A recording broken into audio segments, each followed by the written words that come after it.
Welcome to this episode of the Good Leadership Podcast, where we explore the stories, strategies, and insights of thought leaders to inspire us to think differently and lead better. For this episode, I'm once again joined by Dr. Wendy Wood, who is a leading authority on the psychology of habits and the author of the best-selling book, Good Habits, Bad Habits. Her groundbreaking research has revolutionized how we think about behavior change, revealing the hidden forces that shape our daily lives.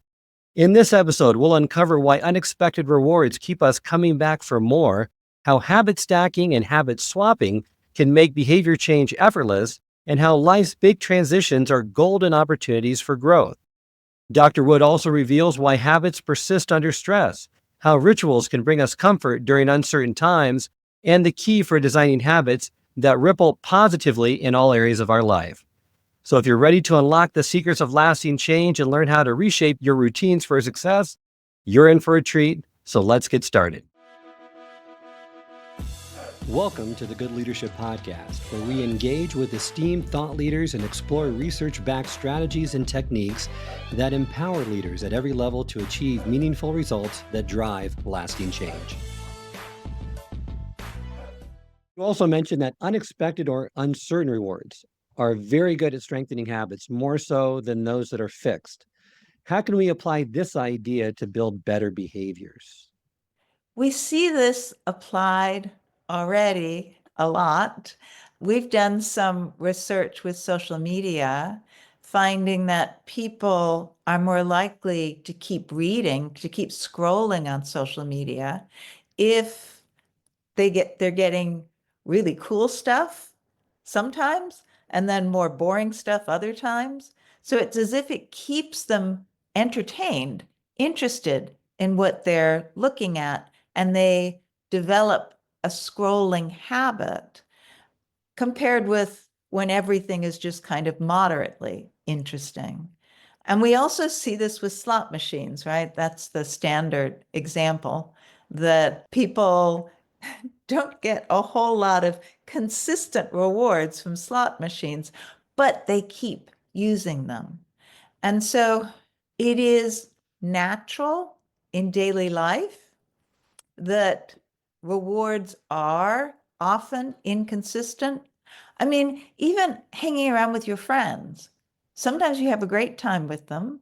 Sometimes it's just kind of okay. Sometimes you even have a bad time with them.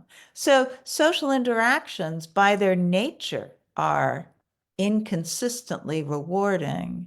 And there are a lot of other aspects of our behavior that are naturally inconsistent in how rewarding they are. I used to be a runner and I loved to run outside. It was very rewarding for me. But, some runs were great and others didn't go so well. So, yeah, a lot of behaviors are inconsistently rewarding. And unexpected rewards, like a surprise compliment after a workout, releases dopamine, like you mentioned, reinforcing that behavior.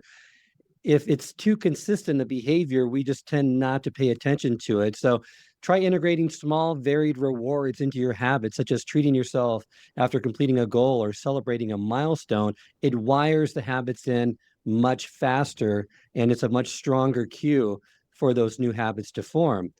Another foundational principle of habits is repetition. It's often called the cornerstone of habit formation. Why is it so essential, and how can people keep going even when they hit setbacks along the way? Well, repetition is important because that's what the habit memory system is sensitive to. If you've ever tried to train your dog, dogs have habits too. All mammals have a habit memory system. Whales have habits. So if you ever tried to train your dog, you know that the first few times they do something, they're just kind of getting the idea of what it is that they're supposed to be practicing. And then over time, as they do it more and more often, you can see it become automatic. They're in that context. You give them the cue, sit, whatever it is you're trying to teach them, and they have learned to respond. And that happens through repetition. So it's the neural mechanisms that pick up repetition that makes it so important for habit formation. And how to keep repeating behavior? Well, that's the context and the reward, right? You make it easy, you make it hard to do something different, and you make it rewarding while you're doing it. So if you want to start a running habit and you're not sure you're going to enjoy it much, find a podcast that you really like to listen to, that you don't listen to otherwise. And that might be rewarding enough for you to start repeating the behavior over and over. And if it's not, find something else. You need a reward that's going to keep you repeating the action. And you mentioned too with habits, especially when they're beginning, setbacks are normal, but what matters is persistence, not perfection. Missing a day or two won't cause you to lose any progress. The key is to return to the routine as quickly as possible. Yeah, habit memory is very forgiving in that way. It forms slowly, but it decays only slowly too. So if you're part way to forming a habit and you get distracted and you don't do it for a while, when you get back to it, you're still part way to forming a habit. So habit memories are forgiving, and you shouldn't be too discouraged if you try and then don't do it this time. Next time, you may have figured out the right reward or the right way to make contacts, facilitate the behavior, drive the behavior. And something you mentioned just a few minutes ago that I really wanted to unpack is habit stacking, because that's an effective way to stack new habits with existing ones. So if you really don't want to work out or run, and maybe you love binge watching a certain Netflix show, well, only allow yourself to watch that show when you're trying to do this new habit. Yeah, so we have found that it's actually a good way to introduce a new product into the marketplace as well. So when people have a pattern of using a certain product, if you can piggyback a new product onto that existing habit, then you're taking advantage of the automaticity that already exists. And so you're going to make it more likely that people are going to be able to adopt the new product. Because so many of us buy new stuff and then end up not using it. And one of the reasons we found is, in fact, a very prominent reason, is because it's inconsistent with their existing habits. So you want to make sure that whatever the new item is, it's consistent with what people are already doing, easily integrated, piggybacked, or stacked onto what they're already doing. You also mentioned swapping. You can swap habits. So you can swap an old habit with a similar one, such as drinking herbal tea instead of soda. Both strategies build on established routines, hopefully minimizing the disruption, correct? Yes, but just make sure that you like herbal tea as much as you like soda, or else that's not going to work very well for you. I Yeah. love it. So, major life changes like moving or starting a new job often disrupt our routines. And these changes are really the enemy of habits, because habits thrive in stable, consistent environments.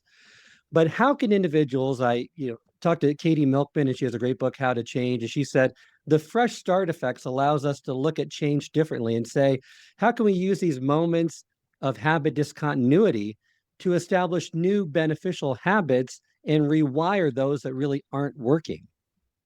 People often use dates as fresh starts, and that there's no evidence that that's effective. But tying a fresh start to a change in context, that actually does work. There's great research by Bosfor Plonkin on what he calls habit discontinuity. So when you move to a new place, start a new job, start a new relationship, then the cues to your old habits are no longer there. And that's one of the reasons why it's so exhausting, right? To move to a new place, you have to not only set up all your stuff, you have to figure out where's the grocery store, what about the neighbor next door? Will they do things for me that my old neighbor would do? Making lots of decisions. And it's an opportunity as well, because you have to make these decisions. It's an opportunity to change your behavior and form new habits. So take advantage of these changes of habit discontinuity by deliberately introducing new routines that align with your goals, like joining a gym when you move to a new city, or re-examining possibly some of the habits that are no longer serving you. And habits often, help you in certain areas as well. So with stress often makes decision making harder, but habits seem to thrive in these moments you state. Why do habits persist under stress, and how can we design habits to support us in challenging times? Yeah, so most people think that when they get stressed, they fall back into bad habits. But in actuality, they fall back into good habits too. They do it about equally, because what stress does is it makes it more difficult for us to think and make decisions. It takes up that executive control. So we're less likely to change habits, either bad or good ones. And we're more likely to just fall back on what we've done all along. So having good habits is really useful when you're going through a period of stress, because you'll fall back on them. And having bad habits when you're stressed is going to be even more problematic, because you're not going to have the energy or the decision-making ability to control those bad habits. It's going to put you back into repeating things you'd rather not. And I love how you mentioned that stress weakens our conscious decision making, but activates these automatic behaviors, which is where habits lie. And designing supportive habits like prepping healthy meals in advance ensures that those good behaviors, those good habits persist, even when our conscious focus wanes at times of high stress or a great deal of uncertainty. And there's this fascinating idea that you also mentioned, that we don't just like doing things repeatedly. We actually grow to like things we do repeatedly. And I know that's kind of confusing, but how can we intentionally harness this feedback loop to build behaviors that promote long-term happiness? Yeah, it's funny. So when I teach classes, students come in and they often sit just wherever is available, right? Particularly students who come in late. They don't have a choice. They just have to take a seat. And then on day 2, they keep taking that seat. And the whole semester, they stick with it. And I've asked students why they do that. And they say they're just more comfortable. They kind of got used to it. It's familiar. And that's an example of how we learn to like what we do habitually. It feels comfortable. It's easy. It doesn't require thought. And so it just feels normal. It feels right. So to the extent that we can form good habits, those habits are going to become things that we embrace, even when we're making decisions to change, because they're going to feel like the right thing to do. So even if we move, we're going to fall back on our good habits and recreate them, because they feel right, because they feel comforting, familiar. And that's such an important concept to emphasize, that repetition creates familiarity and ease, which fosters liking. So start small with habits you want to develop. As they become routine, your enjoyment and motivation will naturally increase. I was talking to Dan Ariely last year on the program, and he said, we line up behind our choices, our previous choices.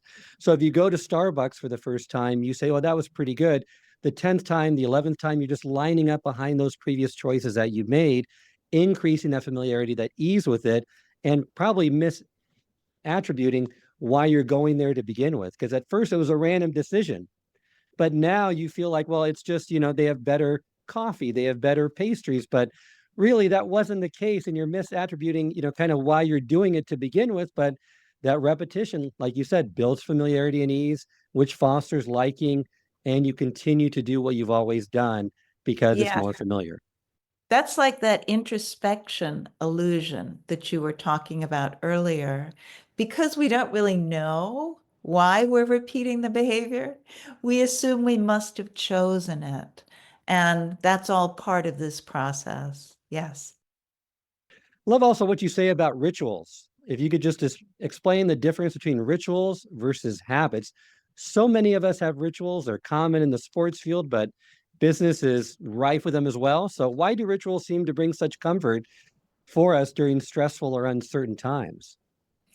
Well, rituals are different from habits because people are conscious of their rituals, and it's the meaning that we impose on a ritual. Sports is a great example.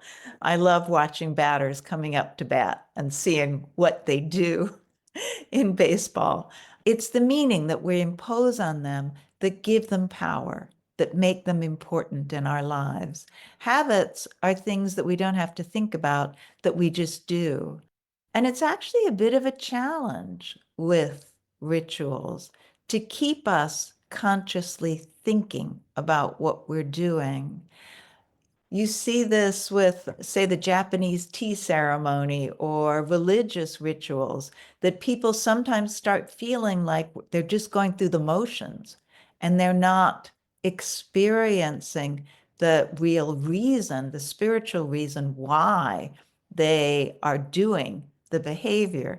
So you have to keep conscious and keep focused to really experience a ritual. A habit, we're doing it. You and I are doing it all the time while we're talking. You're right. And rituals differ from habits. I love what you said, about they often lack that immediate practical reward, but they are more symbolic or meaningful and versus automatic, which habits are driven by environmental cues. And I find that rituals bring comfort during stressful times for a lot of people because they create order out of chaos and maybe satisfy our psychological need for predictability, which can kind of hopefully distract us away from anxiety and maybe perhaps even help us to perform better in those circumstances. What habits do you tend to see have the greatest ripple effects on other areas of our life? Are there certain habits that you've, from all your research and experience, that have seen that really are those keystone habits that you would recommend people trying to build first that would have the greatest positive impact? I don't know that there's any evidence for keystone habits. I think that's something someone made up. So I think that goes along with the 21-day rule. Um, habits are contained within a specific context, right? So a habit that you have in one context doesn't necessarily have much to do with what you're doing in a different context. And that's why habits, you can think of habits as either really stable because they're so tied to a context, or you can think about them as being somewhat fragile because if context shift, then habits shift. Whether you want to do the behavior or not, you now have to work at it. So habits are contained within a context is the way to understand it. Are there any other common mistakes that you've seen that really deter people from trying to break those pesky bad habits that just seem to resurface throughout time? Yeah, it's not understanding the role of the environment. So we focus, as you said, on willpower, on why we should do something. We talk ourselves into it. We feel good because we've made a decision we're going to change without realizing that unless we change the context to make the desired behavior easier and the one that you're trying to get rid of harder, you're not likely to be able to maintain change over time. So it's understanding the role of the environment. And let me give you an example that from some recent research that we did on vaccinations. COVID vaccinations, there's lots of data on what led people to get a COVID vaccination to begin with. And much of the research is about people's political beliefs, their health beliefs, their motivation, their concern for their family. All of those things are certainly important.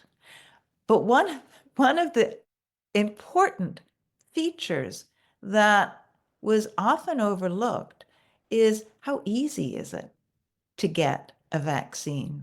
So we looked in California and Chicago at how far people were, the distance that they were from a vaccine clinic of any kind. And we found that people who were closer to a vaccine clinic, no matter what their health beliefs, no matter what their political beliefs, were more likely to get a vaccine. People who were further away, again, regardless of their beliefs, were less likely to do so. It's a very simple explanation that if you're ambivalent about doing something, or if you've gotten tired of the struggle of trying to make yourself do something, then if it's easier, you're just going to be more likely to do it. That cost-benefit analysis shifts in the direction of the behavior. But if it's difficult, if the vaccine sites are far away, if your gym is far away, if you have lots of cookies and other things on your kitchen counter, then it's going to be hard for you to be able to follow through. So the role of context is really critical, and it's something that we overlook. Well, it's also important when you look at addiction versus habit, and perhaps you can identify that distinction for us and kind of what specific strategies can individuals use to replace addictive behaviors with healthier habits. Yeah, addiction is actually much more complicated than habit. Habit is part of addiction. When you have an addiction, you have typically habitual behaviors that you engage in, but there's all kinds of other physiological changes. There's craving, experience of withdrawal when you don't take whatever the substance or do whatever the addiction is. So addiction is a multi-component kind of a process, and habit is one small part of it.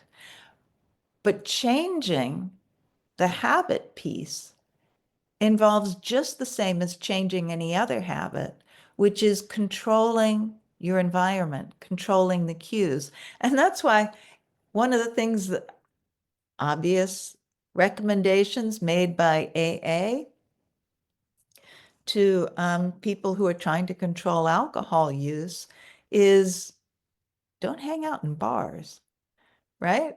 And don't hang out with friends who drink a whole lot, because those are the cues that are going to start you again. So controlling the environment is also part of alcohol treatment, successful alcohol treatment. I once heard the statement, don't go into the bar to eat pretzels, right? If you're an alcoholic, right? Just avoid those environments that are going to trigger that bad behavior. Are there any strategies that people can use to recognize or to help them be more self-aware when their habits are no longer serving them and they need to be readjusted? Well, it's just if your behavior isn't meeting your goals and it's consistently not meeting your goals, then that's the cue that you need to start doing something different. Yeah. And technology really plays a big role now more and more in our habits and right trying to design the right kind of digital environment to encourage positive behaviors because the default is the opposite and there's plenty of money and intellect with those companies trying to get you to just stay on social media for longer and develop those habits that will help make them more money. Yeah, it's amazing how much social media is just like the old Skinner boxes with pigeons, where we do certain things, we get immediate rewards. We can do them again, we get immediate rewards. We can stay on social media far longer than is good for us. And it's because they build on habit learning principles. They're very powerful for social media. They are. Well, thank you so much, Wendy, for joining me today. I always like to give a call to action to our listeners as they're ending each episode with us. What is one thing that leaders or individuals can do to get better at developing habits that will serve them based on what we talked about today? I keep emphasizing the role of context, and I think that's what people need to focus on is healthy habits are easy in healthy contexts. Productive habits are easy in productive contexts. You have to figure out for any context what is it's supporting, what it's driving, and what it's making more difficult. And that's going to make it easier for us to then understand how to create the habits that we want to. I love that. And less on willpower and your own strength or efforts. Focus more on the context and the environment. Great advice. Thank you so much, Dr. Wendy Wood, for joining me today. Remind our listeners how they can get in contact with you and learn more about your work. I'm on LinkedIn, and I'm also, you can just contact me at USC. My email is wendy.wood@usc.edu, or just Google Wendy Wood and you'll probably get me. I hope this episode has provided you with valuable insights. If it has, I ask you to share it with someone who would also benefit from it. If you've been enjoying and gaining knowledge from this podcast, then subscribe to our YouTube channel where you can find all the previous episodes of the podcast and additional learning resources. You can also subscribe to the podcast on Apple or Spotify and leave up to a 5-star review.